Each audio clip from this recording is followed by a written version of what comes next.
ಬೀದರ್ ಮತ್ತು ಕಲಬುರಗಿ ವಿಭಾಗದ ಎಲ್ಲ ಮಹಾಜನತೆಗೆ ನಮಸ್ಕಾರಗಳು. ಬೀದರ್ನಿಂದ ಬೆಂಗಳೂರಿಗೆ ವಿಮಾನ ಸೇವೆ ಸ್ಥಗಿತಗೊಂಡಿರುತ್ತದೆ. ವಿಮಾನ ನಿಲ್ದಾಣ ನಿರ್ಮಾಣ ಮಾಡಲಿಕ್ಕೆ ನನ್ನ ಪ್ರಯತ್ನ ಮತ್ತು ಅದರ ಪ್ರತಿಫಲವಾಗಿ ಬೀದರದಲ್ಲಿ ವಿಮಾನ ನಿಲ್ದಾಣ ಪ್ರಾರಂಭ ಆಗಿ ಉಡಾನ್ ಯೋಜನೆಯಲ್ಲಿ ಮೋದಿ ಸರ್ಕಾರದಿಂದ ಸುಮಾರು 3 ವರ್ಷದವರೆಗೆ ಯೋಜನೆಯ ಪ್ರಕಾರ ಸಬ್ಸಿಡಿಯನ್ನು ಕೊಟ್ಟಿರ್ತಾರೆ.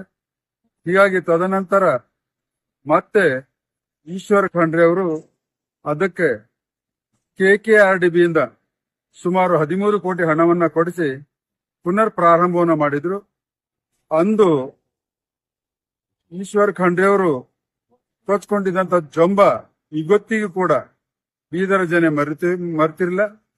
ಹಾಗೆ ದೇವರು ಮೂಗು ಸೃಷ್ಟಿ ಮಾಡಿದನೋ ಅದಕ್ಕಿಂತ ಜಾಸ್ತಿ ಅಹಂಕಾರಗಳಿಗೆ ಮೂಗುತಿಯೇ ಶ್ರೇಷ್ಠ ಅನ್ನುವಂತ ರೀತಿಯಲ್ಲಿ ನಾನು ಎಲ್ಲಾ ರೀತಿಯ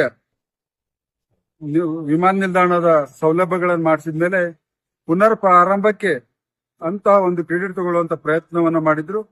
ಮತ್ತೆ ಇವಾಗ ನಿಂತು ಹೋಗಿದೆ. ಈಶ್ವರ್ ಖಂಡ್ರೆ ಅವರೇ, ನಿಮ್ಗೆ ಏನಾದರೂ ದಮ್ಮಿದ್ರೆ ಮತ್ತು ನಿಮ್ಮ ಮುಖ್ಯಮಂತ್ರಿ ಹತ್ರ ಏನಾದರೂ ನಿಮ್ದು ನಡೀತದ ಅಂದ್ರ ಕರ್ನಾಟಕ ಸರ್ಕಾರದಿಂದ ಹಣವನ್ನ ಕೊಡಿಸಿ, KKRDBಯಿಂದ ಕೊಡಿಸಬೇಡಿ. ಮತ್ತು ನೀವೊಂದು ಪ್ರಶ್ನೆಯನ್ನ ಮಾಡಿದ್ರಿ ನಿನ್ನೆ, ಅವ್ರೇನು ಭಗವಂತ ಹೋಗೋರೇನು ಮನೆಯದು ಕೊಟ್ಟಿದ್ದಾರಂತ. ನಾನು ಮನೆಯದು ಕೊಟ್ಟಿಲ್ಲ, ನೀವು ಮನೆಯದು ಕೊಡಲ್ಲ. ಆದ್ರೆ ನಾನು ಜನರ ಹಣ ನಾನು ಹೊಡೆದಿಲ್ಲ. ನೀವು ಜನರ ಹಣ ಹೊಡೆದಿ ಶ್ರೀಮಂತರಾಗಿದ್ದೀರಿ. ಹೀಗಾಗಿ ನಿಮ್ಮ ಹತ್ರ ದಮ್ಮಿದ್ರೆ ಮತ್ತೊಮ್ಮೆ ಪುನರ್ ಪ್ರಾರಂಭ ರಾಜ್ಯ ಸರ್ಕಾರದ ಹಣದಿಂದ ಮಾಡಿಸಿ ತೋರಿಸಬೇಕನ್ನುವಂಥದ್ದನ್ನ ನಾನು ವಿನಂತಿಯನ್ನು ಮಾಡ್ಕೊಳ್ತೇನೆ. ಧನ್ಯವಾದಗಳು.